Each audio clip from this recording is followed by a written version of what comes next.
নির্বাচনে একক সংখ্যাগরিষ্ঠতা পাওয়ার পর অনন্য নজির গড়লেন বিএনপি চেয়ারম্যান তারেক রহমান। গেলেন জামাত আমির শফিকুর রহমান ও এনসিপি আহ্বায়ক নাহিদ ইসলামের বাসায়।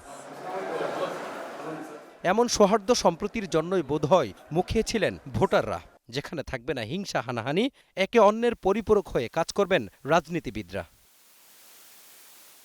রোববার সন্ধ্যায় বসুন্ধরার আবাসিকের বাসায় তারেক রহমানকে ফুল দিয়ে স্বাগত জানান জামাত আমির। প্রায় 1 ঘণ্টা ধরে চলে তাদের মধ্যে একান্ত আলাপ। বৈঠক শেষে গণমাধ্যমের মুখোমুখি হন দলের নায়েবে আমির আব্দুল্লাহ মোহাম্মদ তাহের। বলেন, দুই নেতার বৈঠকে প্রাধান্য পেয়েছে আগামী দিনে সরকারের কর্মপদ্ধতি, দেশকে এগিয়ে নেওয়ার মতো বিষয়। অত্যন্ত সাহায্যপূর্ণ পরিবেশে আলোচনা হয়েছে। আমরা দীর্ঘদিন বিএনপি এবং জামাত ইসলামী একসাথে স্বৈরাচার বিরুদ্ধে আন্দোলন করেছি, সংগ্রাম করেছি, গঠনে আমরা সরকারের অংশগ্রহণ ছিলাম।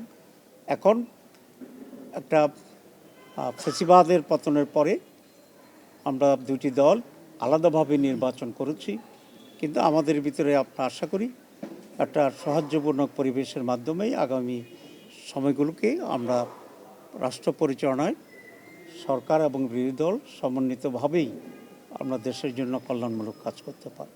জামাত আমিরের সঙ্গে সাক্ষাতের পর এনসিপি আহ্বায়ক নাহিদ ইসলামের সার্কিট হাউস রোডের বাসায় যান বিএনপি চেয়ারম্যান। চলমান পরিস্থিতি সহ নানা বিষয়ে কথা হয় তাদের মধ্যে। পরে এনসিপির সদস্য সচিব জানান, আগামী দিনগুলোতে একসঙ্গে কাজ করা সহ ভোটের প্রশ্নবিদ্ধ ফল ও সহিংসতা নিয়ে বিএনপি চেয়ারম্যানের সঙ্গে কথা হয়েছে। আমরা নিজেদের মধ্যে মতভিন্নতা সত্ত্বেও কিভাবে রাজনৈতিক মতভিন্নতার বাইরে গিয়েও একত্রে দেশের জন্য কাজ করতে পারি, সেই বিষয়গুলো নিয়ে আমরা কথা বলেছি।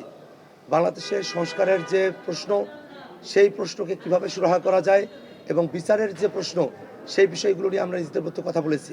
এছাড়া শক্তিশালী সংসদ ও রাষ্ট্র পরিচালনায় নতুন সরকারকে সব ধরনের সহযোগিতা করার আশ্বাসও দিয়েছেন জামাত ও NCP. Mazharul Islam, star news, Dhaka.